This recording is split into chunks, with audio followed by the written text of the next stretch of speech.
Voilà que nous avons fini cette grande excursion que nous aurons faite ensemble à la découverte de la Révolution française.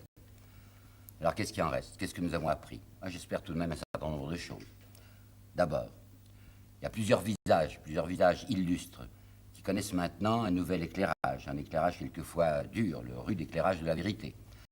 Quand je pense à Proudhon, par exemple, qui, en 1951, lorsqu'il félicitait Michelet d'avoir présenté la Révolution telle qu'elle, Proudhon célébrait ce Mirabeau qu'il appelait le plus magnifique instrument de la Révolution et ce Danton dont il disait qu'il fut l'âme la plus généreuse.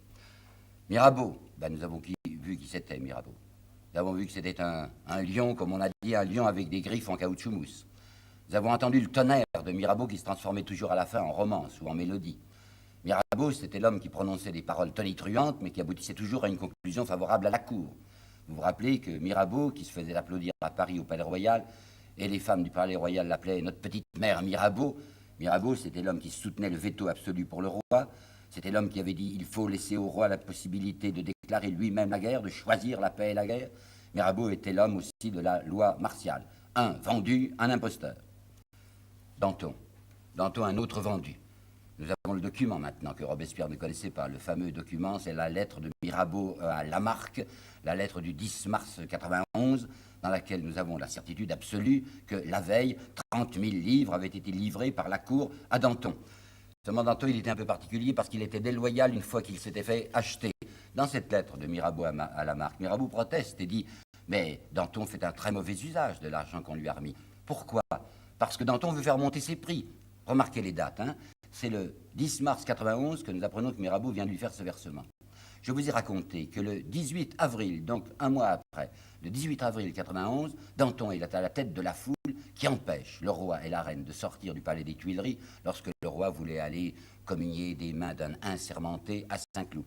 Vous vous rappelez cette histoire assez affreuse où la foule, poussée par Danton, entourait le carrosse du roi et prononçait des paroles affreuses. Enfin, ce malheureux homme s'entendait appeler gros cochon et sa femme qui était à côté de lui se faisait appeler putain. Il était là, Danton. Pourquoi? Pour faire monter ses prix, je viens de vous le dire. Pour dire, on ne m'a pas encore assez payé. Si vous voulez, étant donné l'ascendant que j'ai sur la foule, si vous voulez obtenir de moi davantage, eh bien, payez plus. Voilà qui était Danton. Gérard Walter, dont je n'ai pas encore parlé, qui est un bon connaisseur de la Révolution et qui a donné dans l'édition de la Pléiade l'histoire de la Révolution de Michelet avec toutes sortes de notes et commentaires extrêmement importants et qui rétablissent la vérité. Gérard Walter dit, oui, après tout, tant pis si Danton a été un vendu, tant pis, l'important c'est de savoir s'il a servi la Révolution. Et Gérard Walter croyait pouvoir conclure, oui, il a servi la Révolution. Là, j'ai bien étudié la question aussi et je vous l'ai présentée à mesure. Et je n'ai pas l'impression que Danton ait jamais servi la Révolution. Que tous les événements qui se sont produits, les événements importants de la Révolution, il y a contribué peut-être en marge, c'est pas du tout lui qui les a créés. Par conséquent, je crois pouvoir conclure que Danton, en fait, ça a été la mouche du coche, une grosse mouche verte et vrombissante, et pas davantage. Nous avons vu aussi, je crois, s'éclairer le visage des Girondins. Qu'est-ce que c'est finalement, les Girondins? Les Girondins, ils ont été, à mon avis, extrêmement bien définis par Jaurès, quand il dit « c'était une oligarchie de beaux parleurs et de bourgeoises arrogants ». Et qu'est-ce que c'était Carnot? Carnot, avec sa fameuse légende de l'organisateur de la victoire. Carnot était un homme qui pensait conservation sociale, comme Cambon. Et Carnot a été l'instigateur, l'ordonnateur, si vous voulez, de cette conquête, de cette guerre de pillage. Heureusement qu'à côté de ces visages-là, il y en a d'autres qui vous réconfortent, d'autres qui vous font échapper à cette asphyxie. Qui, par exemple? Il y a ces petits curés dont je vous ai parlé. À la Grégoire, par exemple, l'abbé Grégoire, qui était curé constitutionnel, qui avait rompu avec Rome, parce qu'il ne voulait pas se couper du peuple. Il s'est passé à la Convention une scène pathétique, le 7 novembre 93, lorsque l'évêque Gobel, l'archevêque Gobel de Paris est venu se déprétriser, imité du reste par ce pasteur affairiste qui s'appelait Julien de Toulouse et qui lui aussi s'est dépasteurisé ce jour-là. Alors Thirion, qui était un ami de Danton, Thirion a pris à partie Grégoire qui siégeait en costume d'évêque, et il lui a dit « Et vous, Grégoire ?» Grégoire a dit « Vous n'obtiendrez jamais de moi un renoncement. » Il y a Grégoire, il y a un autre petit curé dont je vous ai parlé qui s'appelait Pierre d'Olivier, celui qui avait défendu les paysans d'Étampes, qui étaient poursuivis parce qu'ils avaient tué le maire Simoneau. Et il a dit pourquoi il l'avait tué. Non, il n'excusait pas le crime, mais il expliquait les souffrances des paysans. Il y a cet autre petit curé encore qui s'appelait Jacques Roux. Monsieur Domanget a fait un petit bouquin, Un curé rouge, Jacques Roux. C'est vrai que c'est une belle figure, ce Jacques Roux. C'était un curé des pauvres, enfin, qui travaillait en plein Paris, dans le quartier des Gravilliers, vivait là avec son chien, il n'avait pas un sou, il s'occupait avant tout des malheureux. Et puis vous avez un pasteur admirable, qui fait contraste avec les Juliens de Toulouse, avec les Rabault Saint-Étienne, avec les Lassources. Vous vous rappelez, c'est Jean Bon Saint-André. C'est une grande figure, Jean Bon Saint-André. C'était l'homme qui, au comité de salut public, s'était occupé spécialement de la marine qui avait pris le sale coup que vous savez lorsque les amiraux Trogoff et Chosgros avaient livré aux Anglais notre flotte de la Méditerranée. Jean Bon Saint-André a pris ça en main. Il a constitué des manufactures nationalisées à Brest. Et c'est grâce à lui que la révolution sur mer s'est fait également respecter. Vous avez Billaud-Varenne, je le salue également, Billaud-Varenne. C'était un athée noble, rectiligne, qui savait ce qu'il voulait. Et puis il y a Saint-Just, dont j'ai peut-être pas assez parlé. Saint-Just, dont on nous dit qu'il était tellement beau, qu'il ressemblait à un archange.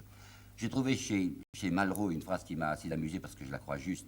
Malraux dit « La légende de Saint-Just doit beaucoup à sa beauté. » Non, disait Malraux, je crois plutôt que la beauté de Saint-Just vient de sa légende. C'est vrai, j'ai regardé les images de Saint-Just. Il n'était pas tellement beau que ça, il avait le front un peu court. N'empêche que c'était un cœur pur et un être noble. Et puis il y a Couthon. Couthon, c'était un député à la législative. Couthon, c'était un homme qui, depuis 91, était paralysé des jambes. Quand il est député à la Convention, on le traîne dans une petite voiture. Cet homme avait beaucoup réfléchi. Cet homme qui était un notable, qui avait de l'argent, et qui avait été délégué à la législative, a regardé les choses d'une façon limpide, lucide, loyale. Et il a compris où était la vérité du côté de Robespierre. Et cet homme savait parfaitement, soutenant jusqu'à la fin Robespierre, qu'il allait à la mort. Dans la nuit du 27 juillet, lorsque Léonard Bourdon, à la tête d'une bande de gendarmes, entre dans l'hôtel de ville parce que cette fois il n'y a plus de danger et qu'il n'y a plus personne pour défendre Robespierre, Couthon est là, dans sa petite voiture. Alors qu'est-ce qu'on lui fait? Eh bien, on le conduit au sommet du grand escalier de l'hôtel de ville et on le précipite dans sa petite voiture au bas de l'escalier. Ce qui permettra de dire à M. Gaxotte avec beaucoup d'élégance, au bas de son escalier, Couthon faisait le mort. Vous savez qu'à cause de ses jambes qui étaient repliées et qu'on ne pouvait pas déplier, quand on l'a exécuté avec Robespierre le lendemain, Couthon a été obligé de le mettre de profil sur la guillotine. Et puis il y a Marat aussi. Marat et son affreuse réputation imméritée. Marat était quelqu'un de noble, Marat était quelqu'un de totalement désintéressé. Il n'avait pas un sou lorsqu'on l'a tué, lorsque Charlotte Corday l'a assassiné dans sa baignoire et qu'on a fait l'inventaire de ses biens, il y avait quelques assignats. Un homme qui donnait tout, le frère de Robespierre, Augustin, a fait là-dessus une déclaration. Marat, c'est une grande figure de la Révolution. Et puis bien sûr, Robespierre. Robespierre, je vous en ai beaucoup parlé. Je voudrais que la dernière image qui vous reste de Robespierre, ça soit celle de cet homme, le 8 juin 1994. Le jour de la fête de l'être suprême, lorsque là, à la tête de la Convention sur le champ de Mars, il marche avec son petit bouquet tricolore à la main. Il marche le cœur tout bouleversé, dans cette espèce de fête Dieu ressuscité qui était la fête de l'être suprême. Une fête Dieu qui avait un sens nouveau, qui était toute jeune, toute nouvelle, toute brûlante. La deuxième chose que je voudrais vous dire aussi, et que je crois que nous avons appris, c'est avoir une vue plus nette et plus exacte de ce que l'on appelle la Révolution française. Et sous ces mots, Révolution française, il y a deux réalités successives et qui sont absolument opposées, deux réalités antithétiques. Il y a d'abord, de 1789 à 1792, enfin jusqu'au 10 août, la prise du pouvoir par l'oligarchie financière. C'est ça, la première révolution, entre guillemets. Et ce n'est pas une révolution, c'est une réforme. C'est-à-dire que c'est la monarchie qui subsiste, cette monarchie qui était d'abord absolue et qui est maintenant une monarchie contrôlée par qui? Par la fortune mobilière, par la bourgeoisie d'affaires. Et la date capitale de cette première partie de la fausse révolution, la date capitale que les Malouins ne soulignent jamais assez, et même on fait quelquefois exprès d'en parler à peine, c'est le 17 juillet 91, lorsque la bourgeoisie jette le masque, et après être servi des pauvres comme levier, elle leur tire dessus. Les centaines de morts du champ de Mars, grâce aux troupes de Lafayette, à la garde nationale des notables de Lafayette, qui tirent sur le peuple le 17 juillet 91. Deuxième révolution. Alors, pour de bon, la révolution. À partir du 10 août 92. Cette fois, c'est le quatrième état. Cette fois, c'est les pauvres. Cette fois, c'est les prolétaires, c'est les ouvriers, c'est les paysans qui sont dans le coup. Il ne s'agit plus d'une première partie de la fausse révolution où les bourgeois disaient l'État, c'est nous. Il s'agit maintenant de toute la France qui est dans le coup. Ah, toute la France. Je vous l'ai assez dit. Quand on regarde les chiffres, on voit comme les votants sont peu nombreux. Il faut se rendre compte de ce que c'était que cette France. Ces bêtes de somme, depuis des centaines d'années, qui étaient courbées sous le poids de ceux qui les dirigeaient, sous le poids de ces voltairiens qui utilisaient l'idée de Voltaire, à savoir que le petit nombre doit être nourri par le grand nombre. Qu'est-ce que c'est, ces pauvres gens? Ce sont des abrutis, ce sont des gens qui commencent à peine à ouvrir les yeux. Alors c'est pas étonnant que ça se compte par dizaines de mille et non même pas par centaines de mille, ceux qui commencent à comprendre de quoi il s'agit. Néanmoins, à ce moment-là, c'était quelque chose d'important et de capital qui était en jeu. Cette fois, c'était vraiment la révolution et pour de bon. Alors les possédants, ceux qui avaient fait la première partie de la Révolution, ceux qui avaient trouvé à leur service d'abord ces Girondins qui s'étaient constitués comme l'aile marchande ou le bataillon de choc des riches, et qui ont trouvé ensuite à leur service des gens comme Danton, comme Barrère, comme Cambon et comme Carnot, ces possédants, ils n'ont pas de cesse que se termine cet intermède pour eux abominable, odieux, où il s'agit vraiment de la République, où il s'agit de la France qui est dans le coup. Et ça n'aura pas duré longtemps. L'intermède républicain, le vrai intermède révolutionnaire, ça commence le 10 août 92 et ça se termine le 27 juillet 94 par la chute de Robespierre. Et à la suite de quelques chaos et de quelques secousses dans ce qu'on appelle le directoire, on va aboutir à ce recours au sabre. Les honnêtes gens, c'est un mot qui avait été créé, vous savez, par Lafayette. C'est Lafayette aussi qui a créé le mot dérisoire de sans-culotte. Les honnêtes gens se disent, il nous faut un sabre pour faire tenir tranquille la fameuse canaille.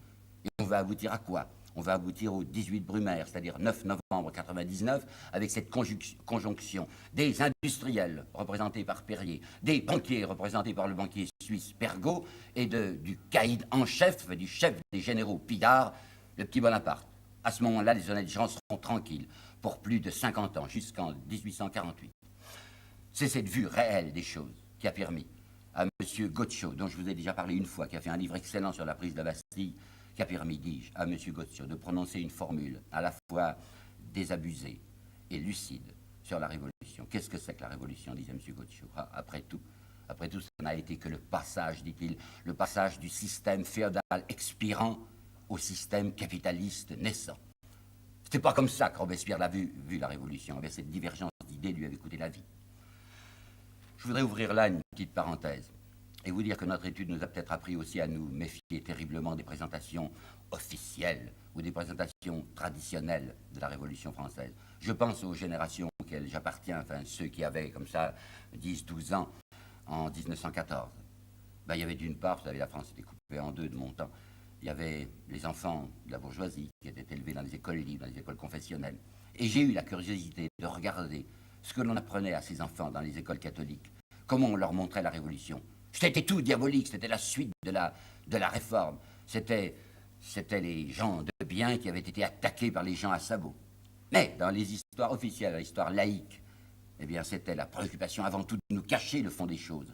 C'était toujours l'idée secrète de Gambetta, qui en 1880 avait prononcé à Belleville un fameux discours où il avait dit « Il n'y a pas de question sociale ». À quoi Jules Vallès avait répondu « Il n'y a pas de question sociale, il n'y en a pas d'autre ». Ce que nous avons appris également, c'est à nous méfier du vocabulaire. Vous avez peut-être vu avec moi au cours de la Révolution à quel point les politiciens, et j'emploie ce mot dans son sens péjoratif, sont des gens qui savent faire bon usage du vocabulaire, c'est-à-dire faire dire aux mots le contraire de ce qu'il signifie. Alors quand vous voyez Sieyès, par exemple, qui dit « la nation », on pourrait croire qu'il s'agit des 25 millions de Français. Pas du tout. Lorsque Sieyès dit « la nation », il pense aux 500 000 mangeurs, il pense à la bourgeoisie d'affaires. Lorsque vous voyez un homme comme Turgot, un homme comme Condorcet ou un homme comme le Girondin Roland parler de la liberté avec les yeux de la tête, qu'est-ce qu'ils veulent dire avec leur liberté? Ils veulent dire avant tout liberté économique. Et cette liberté économique, Marat l'avait admirablement définie. La liberté économique, ça signifiait avant tout la liberté donnée aux riches de continuer leur exploitation sur les pauvres.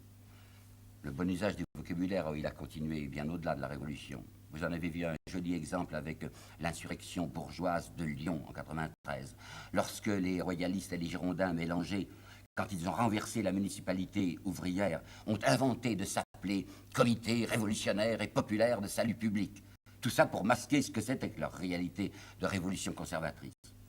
Et à la fin du 19e siècle, qu'est-ce que nous avons vu en France, à Paris? Nous avons vu ce fameux gouvernement dit de la défense nationale, qui était en fait un gouvernement de la défense sociale. Et encore plus près de nous, avec le nationalisme intégral de M. Maurras. La France d'abord, la France avant tout. Nous avons vu ce que ça signifiait lorsque la France a connu l'occupation nazie et qu'on a vu à ce moment-là M. Maurras partager ses bureaux de l'Action française à Lyon avec la Gestapo. Le bon usage du vocabulaire en politique, vous savez, c'est capital. Troisièmement, ce que nous avons peut-être appris tous ensemble. C'est une mise en garde contre le système que j'appellerais des larmes à sens unique et des attendrissements dirigés. Larmes pour le roi et la reine, je veux bien. Certes, ils étaient très coupables, mais tout de même, enfin, c'était impossible de n'être pas ému quand on pense à ce qui s'était passé au Temple, lorsqu'on les a vus tous les deux monter successivement à la guillotine. Et je veux bien m'attendrir sur eux, et c'est vrai qu'ils m'ont ému.